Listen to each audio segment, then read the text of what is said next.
Women wrongfully convicted.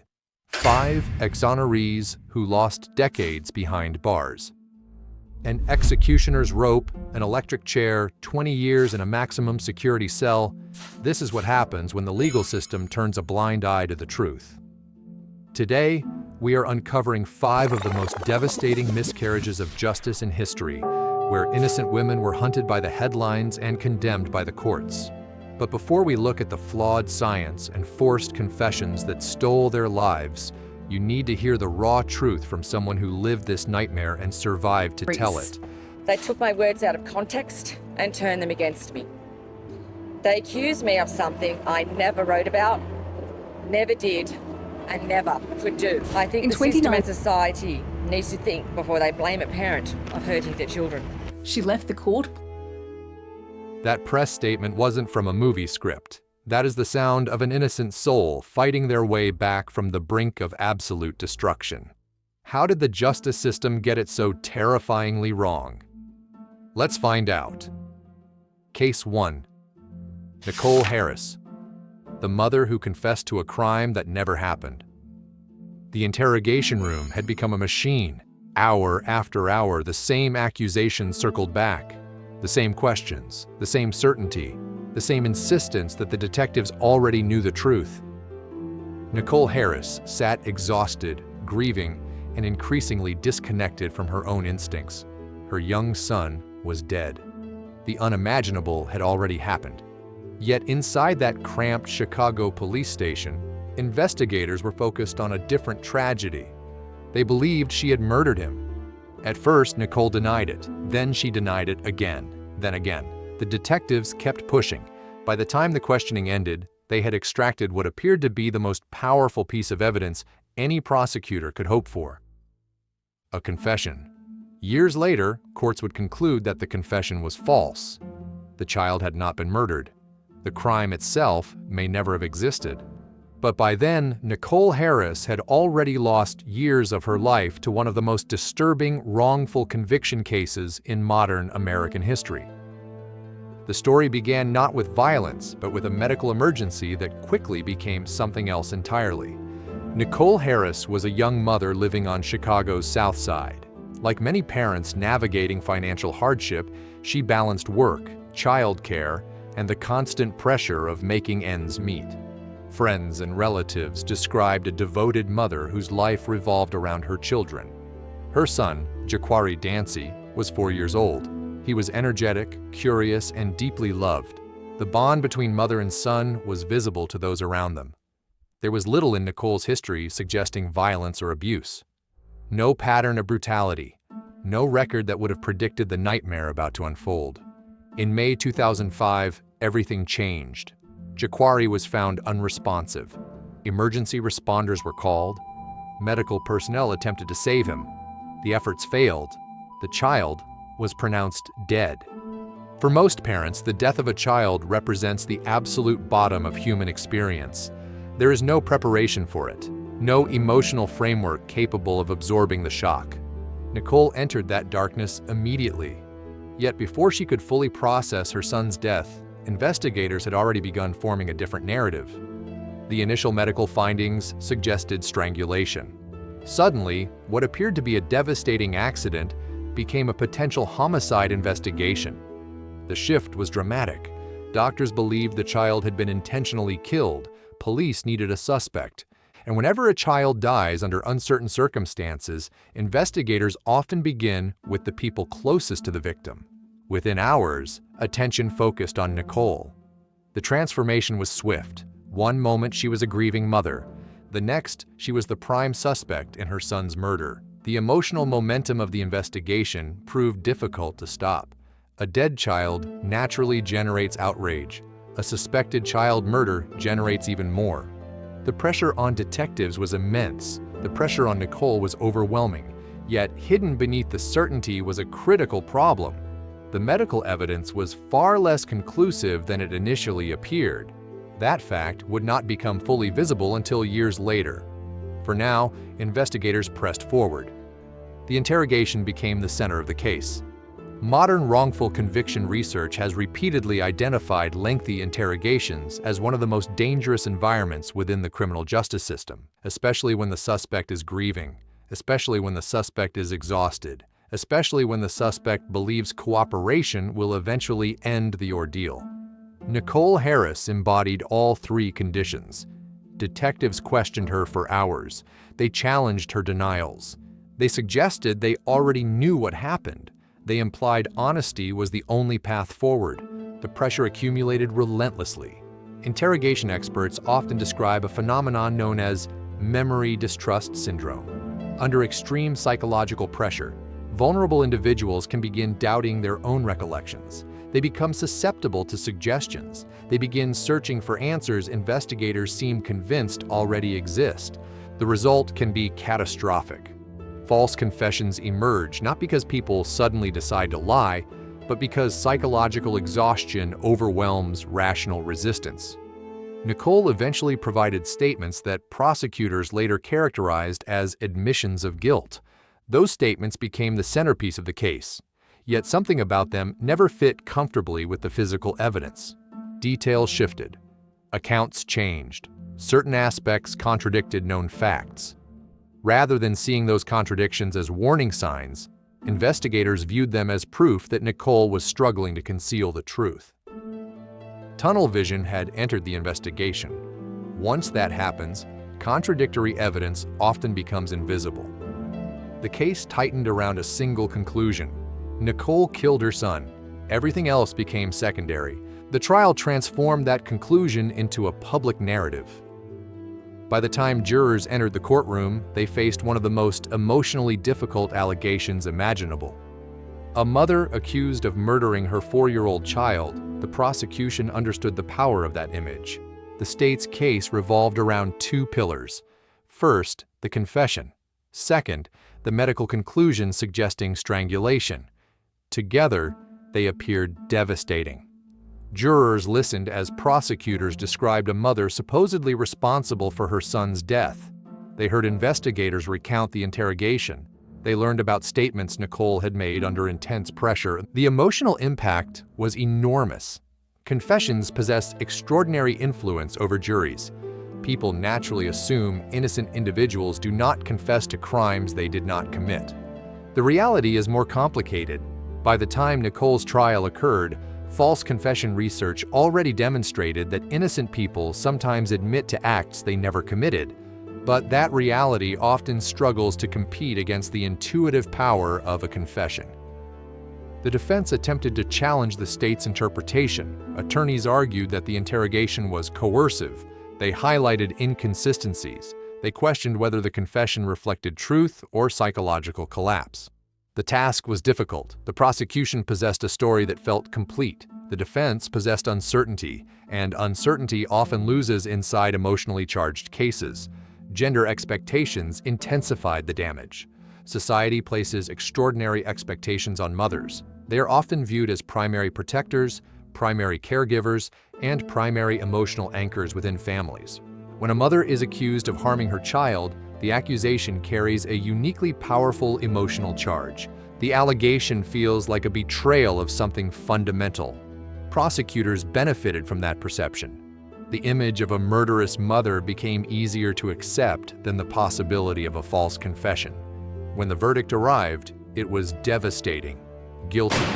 Nicole Harris was convicted of first-degree murder. The sentence that followed ensured she would spend years behind bars.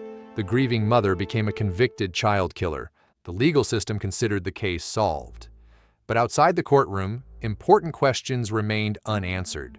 The years that followed exposed those questions one by one. Prison life imposed a different kind of punishment beyond confinement itself. Nicole carried two forms of grief simultaneously: the loss of her son, and the knowledge that she had been blamed for causing it. Wrongful conviction survivors frequently describe this combination as uniquely destructive. The system demands acceptance of a false identity. You are no longer who you know yourself to be. You become who the conviction says you are. For Nicole, that identity was especially painful. Meanwhile, legal advocates continued examining the evidence. medical experts revisited the case. The deeper they looked, the more troubling the original conclusions became. Questions emerged regarding the cause of death. Some specialists concluded that Jaquari's death may not have been a homicide at all. Alternative medical explanations gained credibility. The original strangulation theory weakened. Then came an even more significant development. Experts increasingly concluded that the physical evidence failed to support the prosecution's narrative. The case against Nicole had always relied heavily on the assumption that a murder occurred. But what if that assumption was wrong? That possibility changed everything. If Jaquari had not been murdered, then the confession became something entirely different. Not evidence of guilt, evidence of coercion. The legal foundation supporting the conviction began to crack. Appellate courts reviewed the case. Judges examined the interrogation. Medical evidence received renewed scrutiny. The narrative that once appeared airtight started unraveling. Then, the breakthrough arrived. Nicole's conviction was overturned. The U.S. Seventh Circuit ruled that the trial judge unconstitutionally barred her 5-year-old son, Deontay, from testifying that he watched his brother accidentally strangle himself while playing. Rather than pursue a weak retrial, prosecutors dismissed all charges entirely. The medical certainty that had driven the original conviction no longer existed. The confession no longer appeared reliable. Jurors confronted a much different picture. The result was historic. Nicole Harris was acquitted. After years in prison, she walked free. The legal system finally acknowledged what advocates had argued for years. The evidence could not prove she murdered her son. Freedom brought relief. It also brought difficult questions. What happens after the world labels you a child killer? What happens after years of imprisonment for a crime that may never have occurred? Exoneration ends incarceration. It does not erase trauma. It does not restore lost time. It does not rebuild relationships fractured by years of separation. The consequences remain. Today, Nicole Harris's case occupies a critical place in discussions about false confessions and wrongful convictions. Unlike many cases involving DNA evidence or hidden perpetrators, her story exposed a different danger. The danger of certainty built upon grief. A child dies unexpectedly. Investigators search for answers. Medical conclusions appear definitive. A vulnerable parent is subjected to relentless interrogation. Eventually, a confession emerges. The case seems solved. Until years later, when the foundation collapses. The tragedy of Jaquari Harris remains real. Nothing can change that. Nothing can lessen the pain experienced by those who loved him. But justice requires more than grief.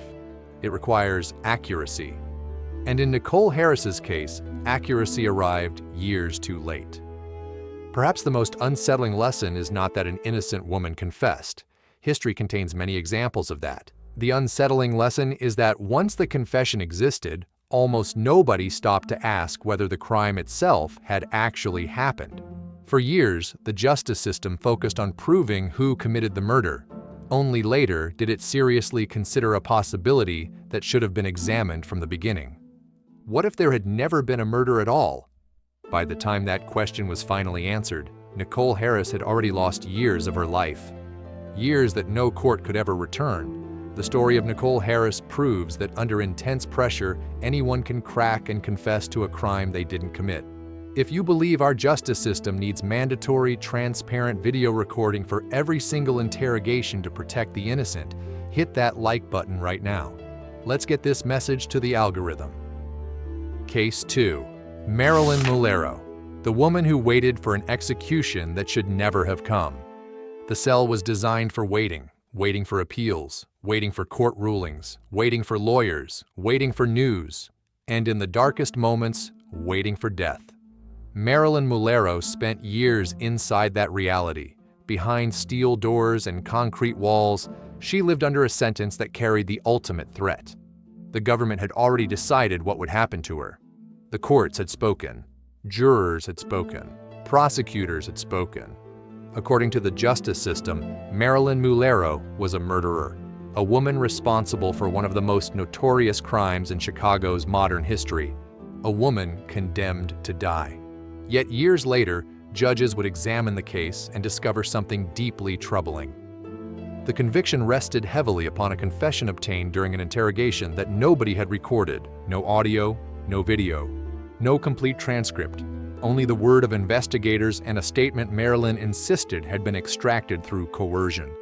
The discovery would ultimately help unravel a case that once appeared settled, but by then, she had already spent years preparing for an execution that should never have been possible. The story began long before death row, long before courtrooms, long before the public learned her name. Marilyn Mulero grew up in a Puerto Rican neighborhood in Chicago during a period marked by social and political tensions. Like many young women navigating difficult circumstances, her life was shaped by family struggles, economic realities, and relationships that would later become central to the state's theory of the case. Friends described someone trying to build a future despite instability. Nothing about her life suggested that she would one day become one of the most controversial female prisoners in Puerto Rican history. Yet in 1992, everything changed.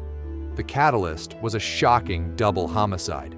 2 men were found murdered near the city of Toa Baja. The killings generated immediate public attention. Violent crimes often do. Double murders generate even more pressure.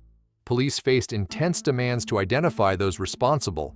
Families wanted answers. Communities wanted reassurance. Authorities wanted arrests. The investigation moved quickly. As detectives examined evidence and interviewed witnesses, attention began focusing on individuals allegedly connected to the crime. Among them was Marilyn. The state's theory gradually took shape. Prosecutors would eventually argue that she played a role in planning and facilitating the murders. But before that theory could reach a jury, investigators needed something stronger than suspicion. What they eventually obtained became the most important piece of evidence in the entire case, a confession. At least, that is what authorities called it.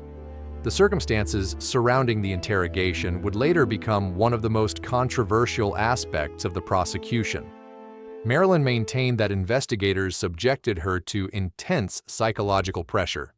She described hours of questioning, isolation, exhaustion, an environment in which resistance became increasingly difficult. Modern wrongful conviction research has repeatedly demonstrated that coercive interrogation techniques can produce false or unreliable confessions. People often assume confessions emerge because guilt compels honesty. Reality is more complicated. Fear can produce confessions. Confusion can produce confessions. Exhaustion can produce confessions. And when investigators become convinced they already know the truth, questioning sometimes transforms into an effort to secure confirmation rather than discover facts. Marilyn later argued that this was exactly what happened to her. The most troubling detail was not merely the interrogation itself. It was the absence of a reliable record. Today, many jurisdictions require extensive recording of custodial interrogations precisely because memory is imperfect. Recordings preserve context. They reveal tone. They capture pressure. Most importantly, they allow courts to see what actually occurred. In Marilyn's case, those protections did not exist. The confession entered the legal system largely through the accounts of those who conducted the questioning. That reality would haunt the case for years. Yet at the time, investigators viewed the confession as a breakthrough. The murders had suspects. The suspects had allegedly confessed. The case appeared solved. The investigation narrowed. Alternative interpretations received less attention. Tunnel vision began doing what tunnel vision often does, strengthening certainty while weakening curiosity. The prosecution entered trial with a narrative that felt complete. The jury would hear about violent murders. They would hear about statements allegedly made by Marilyn. They would hear about a confession, and confessions possess extraordinary power inside courtrooms. Few forms of evidence influence jurors more strongly. The trial became a battle between competing realities. On one side stood prosecutors presenting a story of guilt. On the other stood a woman insisting that the confession could not be trusted. The challenge facing the defense was immense. How do you disprove words that investigators claim you said? How do you expose coercion when no recording exists? How do you convince jurors to question a confession when society has spent generations teaching people that innocent individuals do not confess? The prosecution understood this dynamic perfectly. Again and again, they emphasized the statements attributed to Marilyn. The confession became the center of gravity around which the entire case revolved. Other evidence mattered. The confession mattered more. Jurors listened. They evaluated witnesses. They considered the allegations. And ultimately, they reached a conclusion. Guilty. The verdict transformed Marilyn's future in an instant. The sentence that followed was even more devastating: death. The legal system had not merely convicted her, it had decided she should die. Death row is unlike any other environment within the prison system. The architecture itself communicates a message. You are here because society believes your life has reached its conclusion. Every appeal becomes a fight against a clock that never stops moving. Every denied motion feels catastrophic. Every passing year deepens uncertainty. For innocent prisoners, the experience carries an additional burden. The knowledge that survival depends upon convincing strangers that a mistake has occurred. Marilyn entered that world carrying exactly that burden. Years passed. Outside prison walls, legal advocates continued examining the case. Questions persisted regarding the interrogation. Questions persisted regarding the confession. Questions persisted regarding whether constitutional protections had been respected. The deeper attorneys dug into the record, the more troubling the case became. One issue stood above all others: the reliability of the confession itself. Courts increasingly recognized that confessions obtained under questionable circumstances demanded careful scrutiny, particularly when no recording existed, particularly when defendants alleged coercion, particularly when the confession formed the foundation of the prosecution's case. Marilyn's legal team argued that investigators had violated fundamental safeguards. They challenged how statements had been obtained. They challenged whether those statements should have been admitted at all. Gradually, momentum shifted. The certainty that once dominated the prosecution began eroding. The case no longer appeared as straightforward as it once had. Judges reviewed evidence. Appeals courts examined the record. Legal assumptions that had remained unquestioned for years suddenly faced scrutiny. Then came the breakthrough. A federal court concluded that serious constitutional problems existed surrounding the confession and the proceedings that followed. The implications were enormous. The conviction could no longer stand. After years on death row, Marilyn's sentence was vacated. The legal foundation supporting her imprisonment began collapsing. The woman once scheduled for execution was no longer a condemned prisoner. Eventually, she walked free. Freedom arrived carrying relief. It also carried scars. Wrongful conviction survivors often describe release as disorienting. The world continues moving while they remain frozen inside prison walls. Technology changes. Families change. Entire eras pass. By the time freedom arrives, the life that once existed is often gone. Marilyn confronted that reality after years lost to incarceration. Yet her case became something larger than one person's struggle. It became a warning about the extraordinary power of confessions, particularly confessions obtained behind closed doors, particularly confessions unsupported by reliable recordings, particularly confessions produced during high-pressure investigations where authorities desperately want answers. The deaths that triggered the investigation were real. The suffering experienced by the victims' families was real. The public's desire for justice was real. But justice and certainty are not the same thing. And when certainty arrives before the truth, the consequences can be devastating. Today, Marilyn Mulero's story remains one of the most important cautionary tales to emerge from Puerto Rico's criminal justice system, not because it revealed a single corrupt official, not because it exposed an elaborate conspiracy, but because it demonstrated how ordinary investigative assumptions can become dangerous when combined with extraordinary pressure. A confession appeared. The system accepted it. A jury believed it. A woman was sent to death row. Years later, courts began asking questions that should have been asked from the beginning. How was the confession obtained? What protections existed? What evidence supported it? And most importantly, what if the confession was not the truth? For Marilyn Mulero, those questions arrived after years of waiting in a cell built for execution. Years that could never be returned. Years spent preparing for a death sentence that ultimately collapsed beneath the weight of its own uncertainty.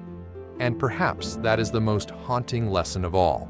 The justice system nearly carried out a punishment it could never undo, only because someone finally looked closer at the evidence everyone else had accepted without question. Case 3. Connie Oakes, the conviction that unraveled when the star witness stopped making sense. The courtroom was silent when the decision arrived. For years, Connie Oakes had lived under a label that seemed impossible to escape: murderer. The word had followed her through prison walls, legal filings, newspaper headlines, and public judgment. Courts had accepted it. Jurors had accepted it. Much of the public had accepted it. Then, in a stunning reversal, an appeals court began dismantling the conviction piece by piece. The evidence that once appeared convincing suddenly looked fragile. The testimony that secured the guilty verdict no longer seemed reliable. And at the center of the collapse stood a witness whose story had become impossible to ignore. For Connie Oakes, the moment felt surreal. For the justice system, it felt embarrassing. For everyone watching, it raised a deeply unsettling question.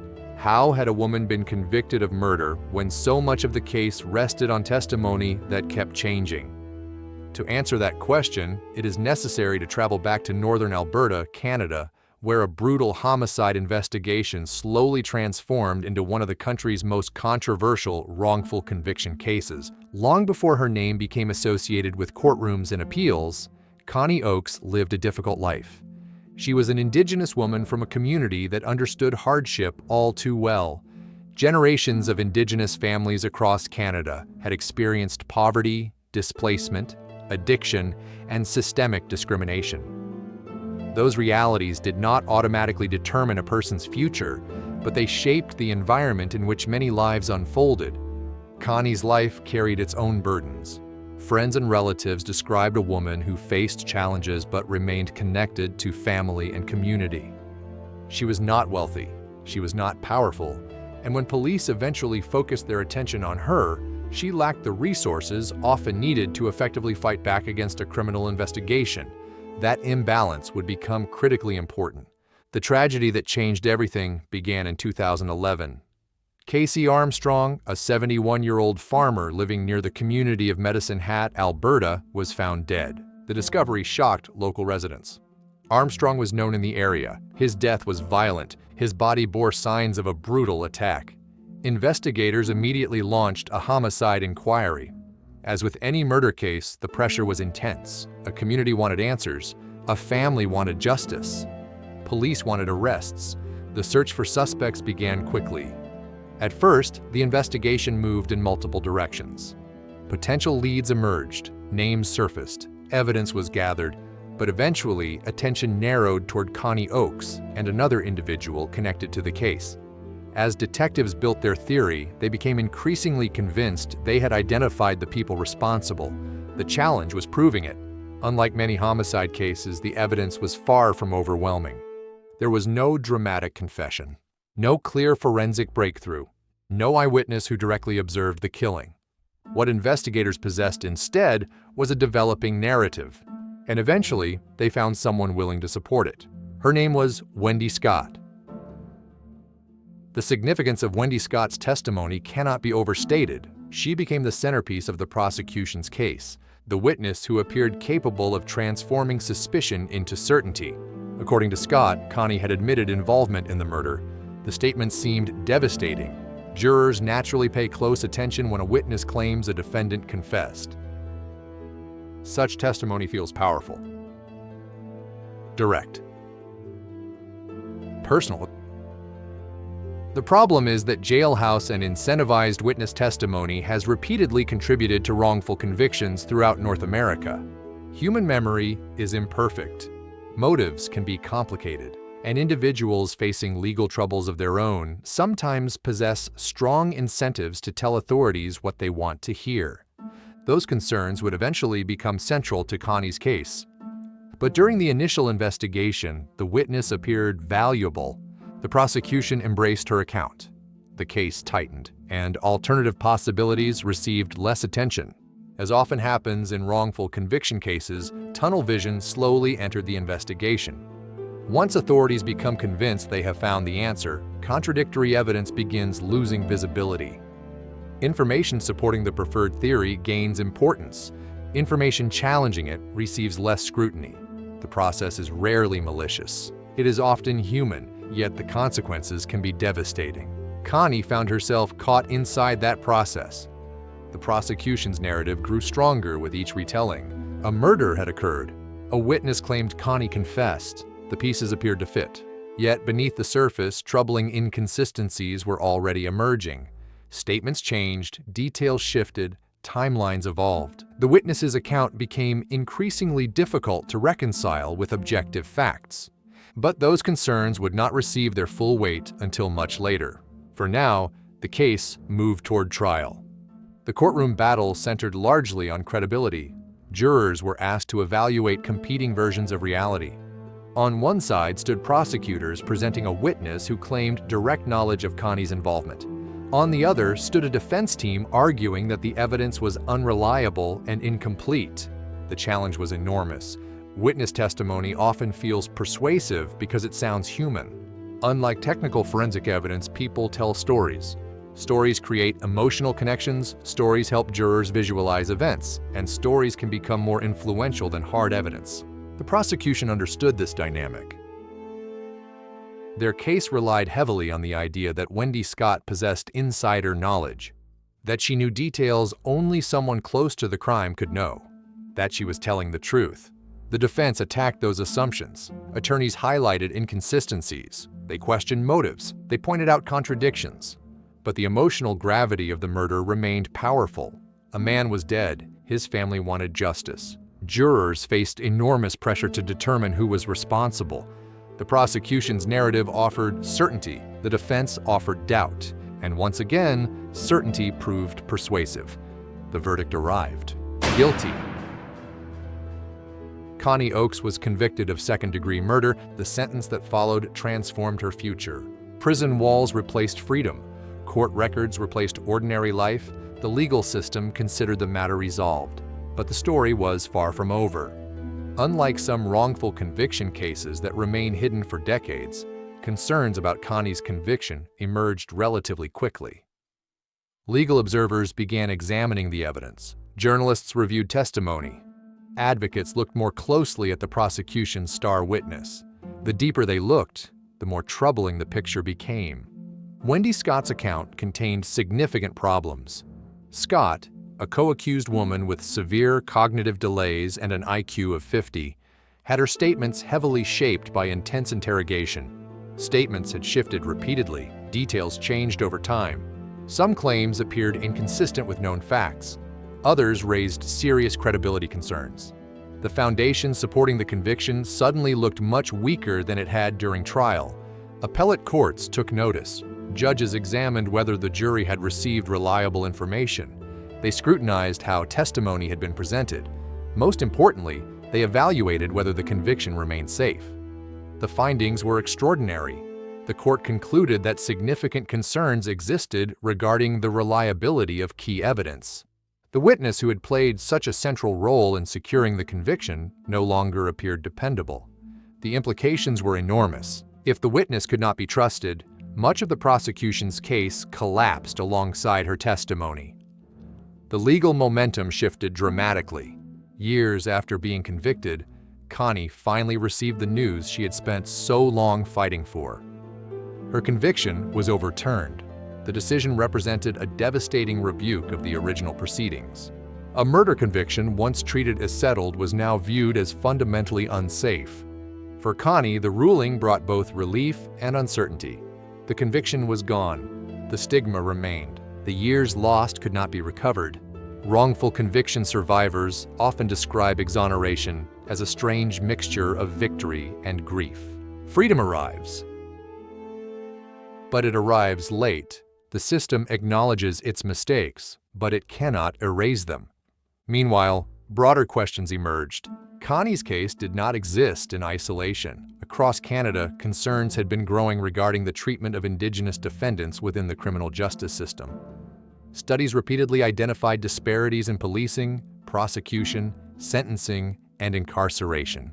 Many observers viewed Connie's case through that larger lens, not because her innocence depended on identity, but because vulnerability often shapes who becomes easiest to accuse, easiest to overlook, and hardest to believe. The discussion expanded beyond one conviction. It became a conversation about systemic trust. Who receives the benefit of the doubt, who does not? Whose mistakes are forgiven, whose mistakes become criminalized? Those questions lingered long after the legal proceedings ended. Today, Connie Oakes' story remains one of the most important cautionary tales in modern Canadian criminal justice.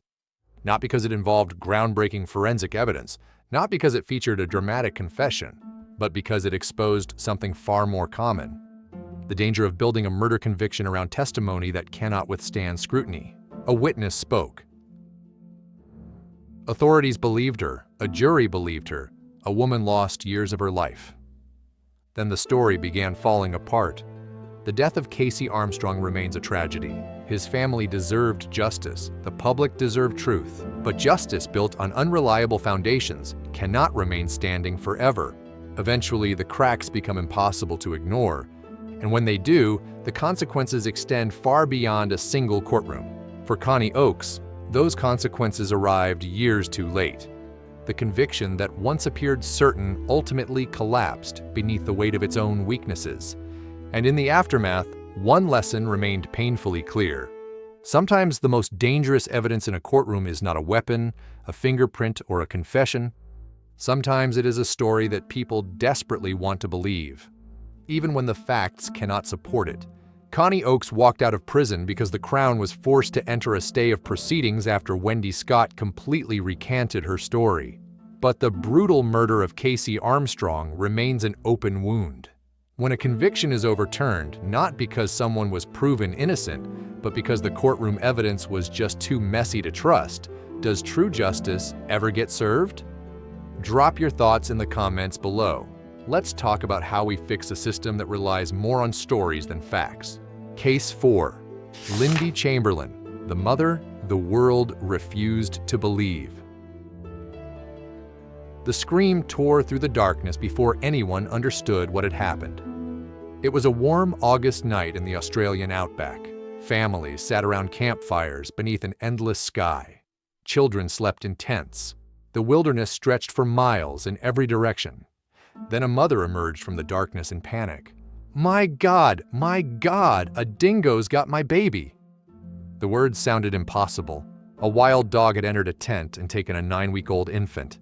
People rushed toward the campsite. Flashlights cut through the darkness. Voices echoed across the campground. But the baby was gone.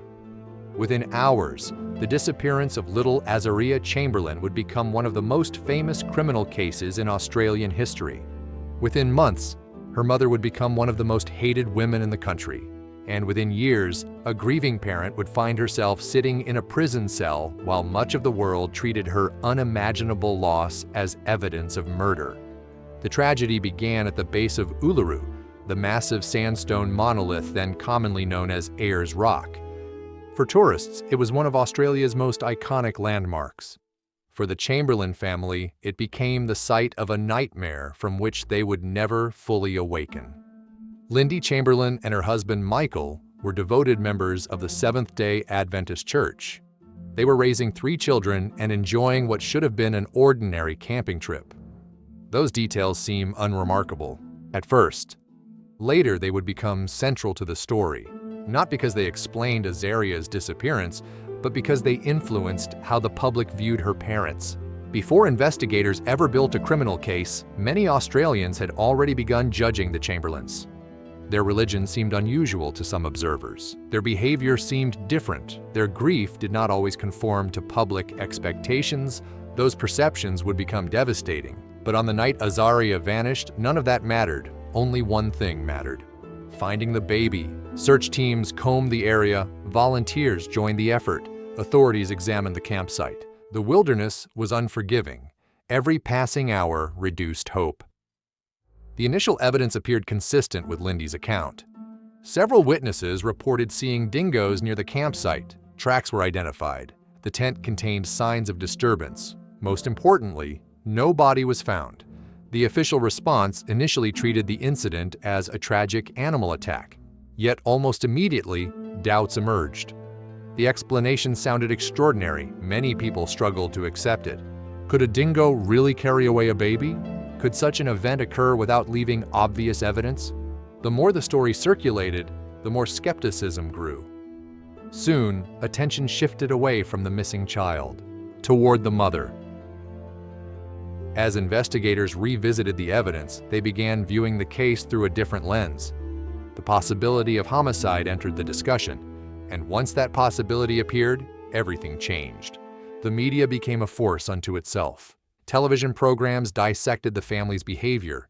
Newspapers scrutinized every statement. Commentators analyzed Lindy's facial expressions, her tone of voice, her demeanor, her clothing. The nation became obsessed. A grieving mother was transformed into a public spectacle. People questioned why she did not cry enough. Others claimed she appeared too composed. Some concluded she was cold. Others concluded she was calculating. Few stopped to ask a critical question. How is a mother supposed to behave after watching her baby disappear into the night? There is no universal answer. Grief is deeply personal. Yet society often expects mourning to follow a script. When people fail to perform that script correctly, suspicion follows. Lindy became trapped inside that dynamic. The public increasingly viewed her through the lens of guilt. Investigators were not immune to that shift. The deeper authorities examined the case, the more they focused on evidence supporting homicide. One forensic finding proved particularly influential. Experts claimed to identify traces of fetal blood inside the Chamberlain family vehicle. The conclusion appeared devastating. If correct, it suggested Azaria had been killed inside the car. The prosecution's theory gained momentum. What began as a missing child case gradually transformed into a murder investigation. The possibility that a dingo had taken the baby became secondary. The possibility that Lindy had murdered her child became primary. Tunnel vision settled over the case. Once investigators become convinced of a theory, contradictory evidence often receives less attention. Alternative explanations become harder to see. The search for truth narrows. And in the Chamberlain investigation, that narrowing would have profound consequences. The trial became one of the most closely watched proceedings in Australian history. By the time it began, public opinion had already hardened. Many Australians believed they knew exactly what happened. The courtroom simply became the place where those beliefs were formalized. Prosecutors presented a narrative that appeared straightforward. Lindy murdered Azaria. She disposed of the body. Then she invented the dingo story to conceal the crime. The alleged blood evidence formed a crucial part of the case. So did interpretations of behavior. Jurors heard arguments suggesting Lindy's actions were inconsistent with innocence. The prosecution effectively transformed personality into evidence. The defense faced an enormous challenge. Not only did they need to contest forensic conclusions, they also needed to overcome a cultural narrative that had been developing for years. They argued that the dingo attack was real. They challenged aspects of the forensic evidence. They presented witnesses who supported Lindy's account. Yet the emotional momentum favored the prosecution. The idea of a mother murdering her child felt horrifying. The idea of a wild dog carrying away a baby felt unbelievable. Many jurors found the first explanation easier to accept than the second. The verdict reflected that reality. Guilty. Lindy Chamberlain was convicted of murder. She was sentenced to life imprisonment. Michael Chamberlain was convicted as an accessory after the fact. The decision stunned supporters. But for many members of the public, it confirmed what they already believed. The case appeared solved. Australia had found its answer, except the answer was wrong. Prison introduced a new chapter of suffering. Lindy had already lost her daughter. Now she lost her freedom. The woman who insisted from the beginning that a dingo had taken her baby found herself imprisoned because almost nobody believed her. Wrongful conviction survivors often describe a particular kind of psychological torture. The knowledge that the truth exists, the knowledge that others refuse to see it, every day becomes an argument against a narrative that has already hardened into fact. Lindy lived inside that reality. Meanwhile, outside prison walls, troubling questions began emerging. Scientists re-examined forensic evidence. Experts challenged conclusions presented at trial. The alleged blood evidence became increasingly controversial. Some substances initially identified as blood appeared to be something else entirely. The confidence surrounding the prosecution's case began eroding. Then an extraordinary discovery changed everything. In 1986, near a dingo den in the outback, searchers located a piece of clothing linked to Azaria. The garment matched one Lindy had consistently described from the beginning. Its existence supported key elements of her account. Suddenly, the theory once dismissed as impossible looked far more plausible. The legal consequences were dramatic. Authorities reopened the case. New inquiries examined evidence previously treated as settled. The deeper investigators looked, the weaker the prosecution's original conclusions became. What once appeared like proof increasingly resembled assumption. What once appeared like certainty increasingly resembled error. Lindy was released from prison after serving more than 3 years. Eventually, her conviction was overturned, yet the legal journey did not end there. Questions lingered. Public debate continued. Official findings evolved. For decades, Australia struggled to reconcile what had happened. Then, in 2012, a coroner delivered a conclusion that transformed the case forever. Azaria Chamberlain had died as the result of a dingo attack. The explanation Lindy offered on the very first night was officially recognized as true. More than 30 years after the disappearance, the legal system finally accepted what the mother had been saying from the beginning. The vindication was historic. It was also heartbreaking. No ruling could restore Azaria's life. No legal finding could erase years of imprisonment. No official acknowledgement could undo decades of suspicion and public ridicule. The damage remained. Today, the Chamberlain case stands as one of the most important wrongful conviction stories in modern history. Not because investigators acted maliciously, not because evidence was intentionally fabricated, but because an extraordinary explanation seemed too extraordinary to believe. A mother told the truth. The truth sounded impossible, so society invented a more believable lie. The disappearance of Azaria Chamberlain remains a tragedy. A baby was lost, a family was shattered. Yet another tragedy followed close behind. A justice system became so committed to an explanation that it stopped listening to the person who knew what happened. For years, Australia treated Lindy Chamberlain as a murderer. History eventually reached a different conclusion. The woman at the center of the story had been telling the truth all along. And perhaps that is the most unsettling lesson of all. Sometimes the truth is not hidden because there is no evidence. Sometimes it is hidden because people simply refuse to believe it. Case 5. Kathleen Folbigg, the mother the world called a serial killer. The verdict did not arrive in a laboratory. It did not emerge from a DNA sequence. It did not come from a medical breakthrough. The verdict arrived in the minds of ordinary people long before the courtroom reached its decision. 4 children were dead. One family sat at the center of the tragedy, and a mother had survived them all. For many observers, that fact alone seemed impossible to explain. By the time Kathleen Folbigg stood trial in Australia, a devastating assumption had already taken hold. 4 children could not simply die, not in one family. Not one after another, not without someone causing it. The public wanted an explanation. Investigators wanted an explanation. Prosecutors believed they had found one. The explanation was Kathleen. For years, she was described as one of Australia's worst female killers, a mother accused of smothering her own children, a woman portrayed as a serial child murderer hiding behind grief. Then science began telling a different story, and what followed would become one of the most extraordinary wrongful conviction reversals in modern legal history.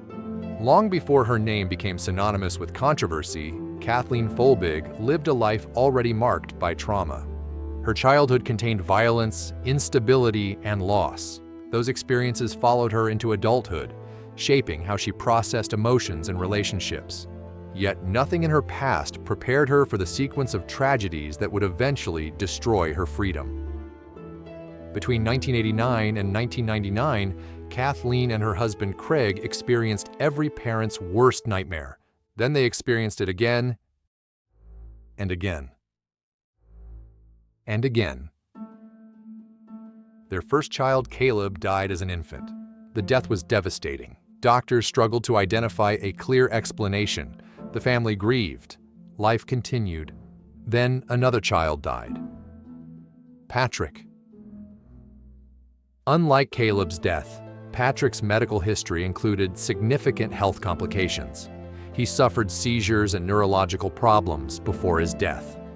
The tragedy deepened, yet it was still viewed as an isolated family catastrophe. Then came Sarah. Then Laura. Each death intensified the horror. Each funeral deepened suspicion. Each loss made the next one increasingly difficult for outsiders to comprehend. By the time the fourth child died, the statistics themselves had become part of the investigation. Many people simply could not believe that 4 natural deaths could occur within a single family. The situation appeared too extraordinary, too unlikely, too disturbing. The question was no longer what happened. The question became who caused it. That shift would determine Kathleen's future. At first, there was no clear forensic evidence proving murder. No eyewitness. No confession. No surveillance footage. No definitive physical proof that any child had been intentionally harmed. Instead, investigators relied heavily on a principle that had influenced numerous controversial child death prosecutions around the world: the assumption that repeated infant deaths within one family were so statistically improbable that homicide became the most reasonable explanation. That assumption sounded logical, it sounded scientific, and it sounded persuasive. The problem was that assumptions are not evidence, and probability is not proof. As investigators examined the deaths, they increasingly focused on Kathleen's private journals. The entries reflected profound grief, guilt, depression, and emotional turmoil. Anyone who has experienced devastating loss understands that private thoughts often emerge in imperfect, painful language. Parents who lose children frequently blame themselves. They search for explanations. They revisit every decision. They torture themselves with questions. Prosecutors interpreted portions of Kathleen's writings very differently. Instead of seeing grief, they saw admissions. Instead of seeing self-reproach, they saw guilt. Instead of seeing a traumatized mother, they saw a killer documenting her crimes. The journals became one of the most powerful pieces of evidence presented at trial. The case gradually transformed from a medical mystery into a psychological narrative. A mother who appeared outwardly grieving, but secretly responsible. The story was compelling. The story was memorable. And most importantly for prosecutors, the story seemed to explain the impossible. The trial became one of Australia's most closely watched criminal proceedings. Jurors confronted a case unlike almost any other. There was no murder weapon, no direct evidence of smothering, no eyewitness testimony. Instead, the prosecution asked them to examine patterns. 4 deaths. Private diary entries. Behavior interpreted as suspicious, and a statistical argument suggesting that so many tragedies could not occur naturally. The state's experts reinforced those conclusions. Medical testimony suggested that the deaths could not reasonably be explained through natural causes alone. The prosecution argued that Kathleen had smothered her children over a period of years. The accusation was horrifying. Few allegations provoke stronger emotions than the murder of a child. Fewer still rival the allegation that a mother repeatedly killed her own children. The defense faced an enormous challenge. How do you prove a negative? How do you prove that 4 deaths were natural when medical science cannot fully explain why they occurred? How do you overcome the emotional weight of coincidence when coincidence itself appears unbelievable? The prosecution's narrative possessed a powerful advantage. It offered certainty. The defense offered doubt. And in criminal trials involving emotionally devastating facts, certainty often wins. The jury convicted Kathleen Folbigg, and she received a sentence that effectively ensured she would spend decades behind bars.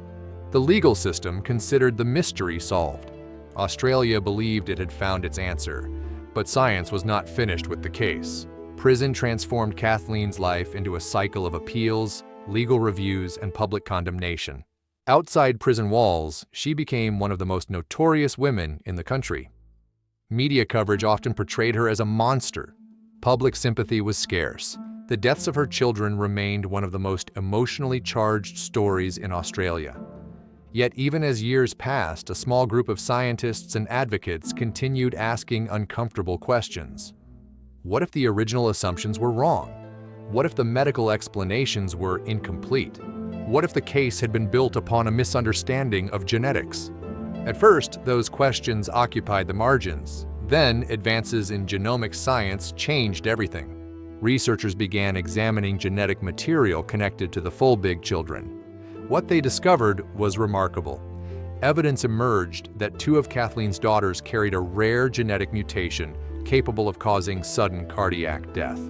The mutation provided a scientifically plausible explanation for deaths that prosecutors had once described as murder. Further analysis suggested that the boys may also have suffered from previously unrecognized medical conditions capable of explaining their deaths. The implications were enormous. The very foundation of the conviction began collapsing. For years, prosecutors had argued that multiple natural deaths were too improbable to believe. Now, cutting-edge science suggested that rare genetic factors could explain precisely what had happened. The debate intensified. Leading scientists from around the world reviewed the evidence. Many concluded that the original medical assumptions could no longer be sustained. The case evolved into a battle between old certainty and new science. Gradually, momentum shifted. The more experts examined the evidence, the harder it became to maintain confidence in the conviction.